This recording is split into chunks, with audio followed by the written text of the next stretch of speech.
Tenemos precisamente, no sabía que nos tocaba en este momento, pero precisamente tenemos en la línea telefónica al doctor Luis Videgaray, él es secretario de Hacienda y Crédito Público.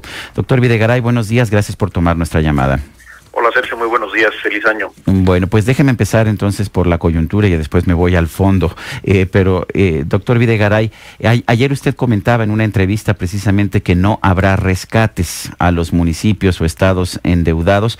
Por otra parte, hemos visto que que la Cámara de Diputados ha aprobado medidas que permitirían a los municipios con problemas quedarse con una parte del impuesto sobre la renta que le retienen a la gente. ¿No es injusto eso para los municipios o para las personas o para el resto de la sociedad que sí paga impuestos sobre la renta? Bueno, lo que estamos viendo, Sergio, primero déjame decirte, es un problema en estados y en municipios, no solamente en municipios, de deterioro de las finanzas de muchos de ellos. En su conjunto, la deuda de los municipios y de los estados representa alrededor del 3% del Producto Interno Bruto, lo cual no es una cifra alta en sí misma. No es una cifra que ponga en riesgo ni la economía nacional ni las finanzas públicas federales. El problema es que hace apenas 3 años era de 1,5% del PIB, es decir, en 3 años se ha duplicado la deuda de los estados y los municipios, y tenemos casos francamente preocupantes o que hubieran sido inusuales hace algunos años y que hoy empieza a ser común.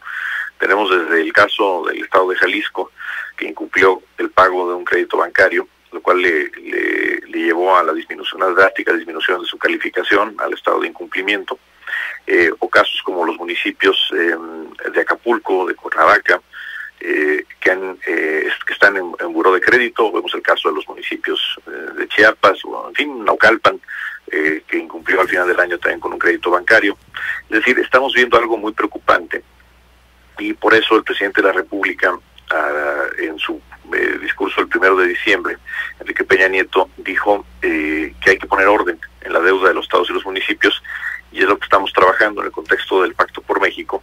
Estamos trabajando para crear una ley, consensar una ley con las fuerzas políticas que permita poner orden, que permita poner un límite a la deuda de los estados y los municipios. El gobierno de la República, el gobierno federal, no puede hacer un rescate, ni debe de hacer un rescate de los estados y los municipios que han incurrido en excesos. Primero, porque no tenemos facultades para hacer un rescate, no está prevista una partida en el presupuesto para una intervención de este tipo, pero además, como lo decías tú hace un momento, pues generaría incentivos francamente inadecuados. No queremos generar los precedentes de que si un gobierno actúa de manera irresponsable, gasta más de lo que tiene, después llegará al gobierno federal y pagará las cuentas. Pues el precedente que eso genera, pues es a repetir indefinidamente estos comportamientos. Entonces no habrá un rescate por parte del gobierno federal, y lo que tendrán que hacer los municipios y los estados que están en esta condición, pues es incrementar sus ingresos a través de medidas de recaudación, reducir sus gastos, y los pasivos tendrán que renegociarlos a plazos en los que los puedan pagar. Doctor, en otro tema también que ha llamado mucho la atención a nuestros amigos del auditorio, el alza en el precio de las gasolinas y del diésel que acaba de entrar hace apenas unos días. ¿Cómo vamos a estar con este deslizamiento? ¿Qué es lo que va a ocurrir? ¿Qué es lo que vamos a ver? ¿Va a subir cada mes? ¿Va a seguir subiendo cada mes? ¿En qué porcentajes? ¿Y hasta dónde vamos a parar? Bueno, Lupita, estamos en buenos días. Buenos días. México tiene una situación inusual, es un país que vende la gasolina a un precio por debajo de su costo, dando lo que es virtualmente un subsidio, que primero no es un subsidio no a los que menos tienen, no es un subsidio a los más pobres de la sociedad mexicana, sino al revés, es un subsidio a quien tiene la capacidad económica de tener un vehículo, y que mientras más gasolina usa, más subsidio recibe, es decir, tiende a ser un subsidio profundamente regresivo.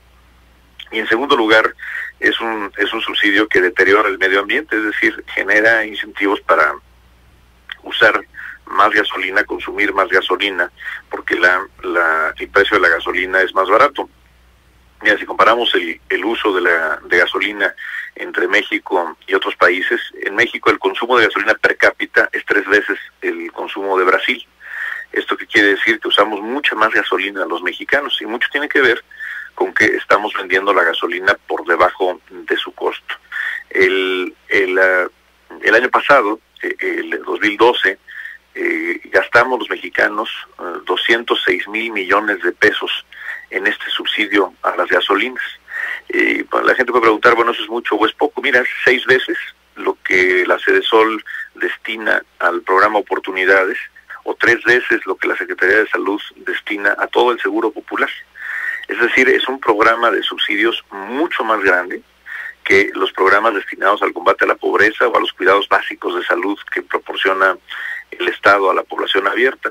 Entonces, eso es algo que tiene que corregirse. No hace sentido ni económico ni en justicia el mantener este subsidio, pero hay que reconocer que no se puede corregir, ni se debe corregir de una manera abrupta, por el impacto que tendría en la inflación y por lo tanto en el bolsillo de las familias mexicanas, de la economía familiar. Pero, señor secretario, ¿cuánto más habría que ajustar? Y hago esta pregunta porque me llamó poderosamente la atención un artículo de Enrique Quintana en el periódico Reforma el lunes, en que señala que en realidad ya está la gasolina mexicana al mismo nivel que en Estados Unidos, por lo menos en términos nominales, y que pues Hacienda está determinando que hay una variación estacional, pero no explica realmente de qué se trata esta diferencia estacional. ¿Nos puede decir cuánto más habría que ajustar para llegar al nivel de Estados Unidos, por ejemplo?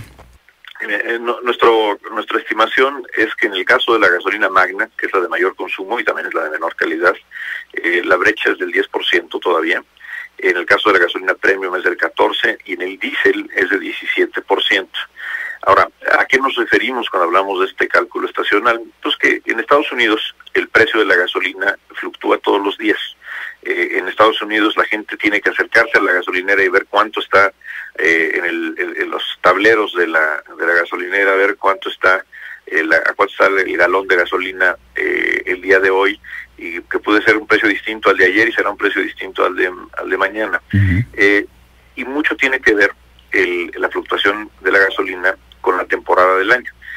Siempre en Estados Unidos durante invierno disminuye el precio de la gasolina porque la gente maneja menos, la gente sale menos de lo que ocurre en verano. En verano siempre la gasolina en Estados Unidos tiene un pico, tiene un precio más alto. Entonces, claro, si nos comparamos con el precio de la gasolina en este preciso momento que estamos en el punto más frío del invierno en Estados Unidos, el diferencial es relativamente menor, pero hay que compararnos con el promedio del año. A eso nos referimos con un ajuste estacional. Si baja el precio de la gasolina en Estados Unidos, ¿bajaría el precio de la gasolina en México? No necesariamente. Lo que importa es el precio de la gasolina en el mercado internacional, es decir, a qué precio estamos nosotros importando la gasolina.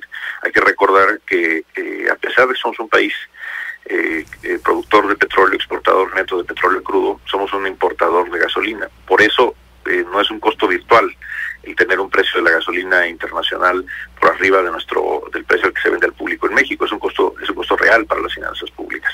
Entonces, dependerá del precio de importación, pero lo que es un hecho es que nosotros no estamos repercutiendo ninguna variación estacional y el precio en México no fluctúa día a día.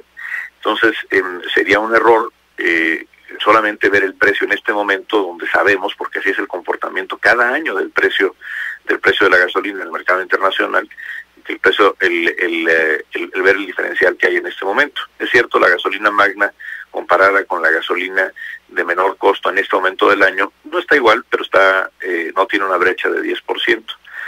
Pero en promedio en el año la brecha sigue siendo alrededor de 10% e insisto, en la premium es incluso mayor, es alrededor de 14%. Doctor, se ha mencionado en algunos análisis que el Estado recauda poco y que gasta mal, que gasta mucho pero de mala forma. ¿Cómo revertir todo esto? ¿Cómo ser buenos recaudadores pero en realidad pues gastar bien en los rubros que se requiere? Por ejemplo, quitar el subsidio a la gasolina de manera como lo hemos visto poco a poco, pero que toda esa recaudación, que todo ese dinero y que los que crezcan, no nada más los de siempre, que todo esto que absorbe Hacienda se gaste bien y se destine a donde se tiene que destinar. Sin duda, Lupita, yo creo que hay muchas ineficiencias en el gasto público del gobierno federal.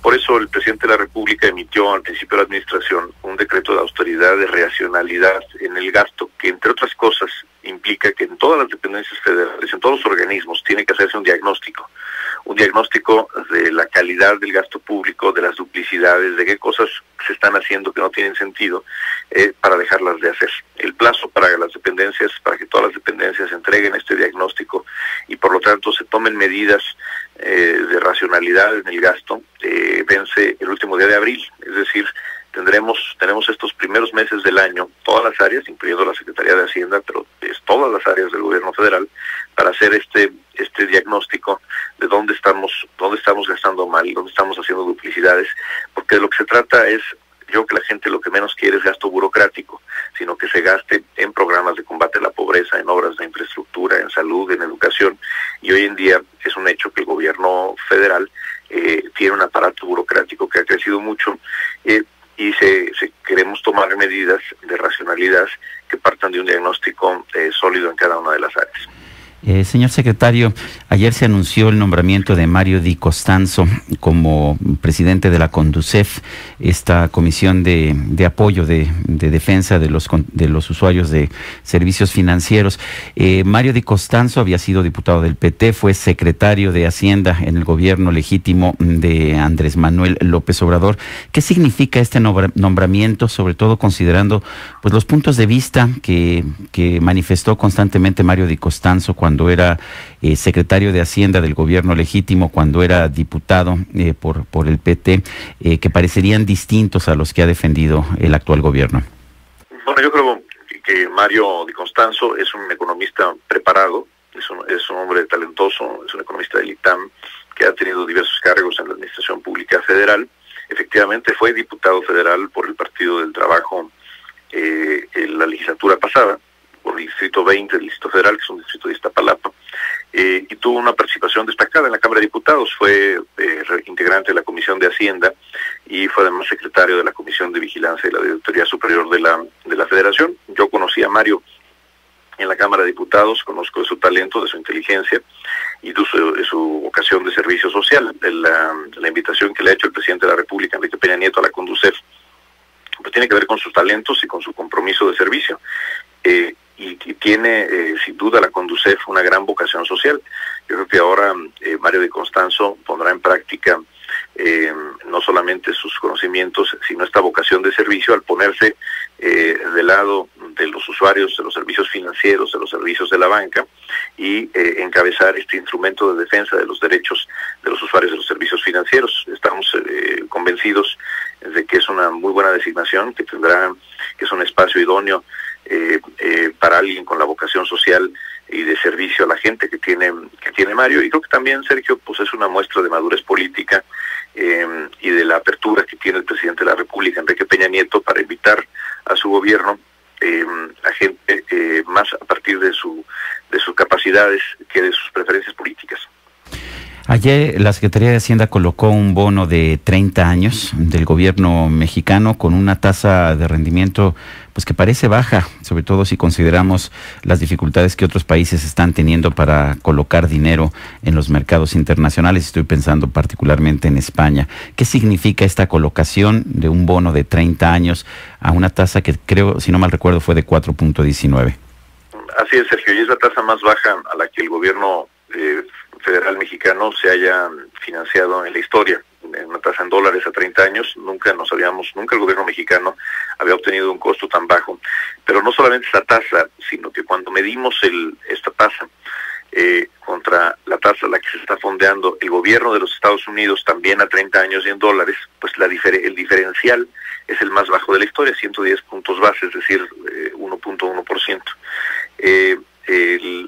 Este hecho, el que el diferencial entre los bonos de Estados Unidos y los bonos mexicanos está en su mínimo histórico, quiere decir que la percepción que hay en los mercados financieros internacionales sobre el riesgo de México, el llamado riesgo país, está en su mínimo histórico, está en el punto más bajo de la historia. Es una muy buena noticia, quiere decir que los mercados financieros están viendo México como un destino de inversiones de seguro, como un destino promisorio en su economía, es un voto de confianza de los mercados financieros hacia México, y pues bueno, para las finanzas públicas representa un ahorro, recursos que en lugar de pagar deuda a pagar intereses se podrán destinar a, conforme lo marca la ley, a inversión, a programas sociales. Y también es una buena noticia para las empresas que salen a los mercados, que ahora tendrán una referencia del bono soberano mexicano más baja. Entonces yo creo que es una muy buena noticia para todos los mexicanos, que se verá reflejada en la economía en su conjunto en los próximos meses. Doctor Luis Videgaray, secretario de Hacienda, gracias por tomar nuestra llamada. Muchas gracias, Sergio Lupita, muy buen día. Igualmente, doctor, gracias, buenos días.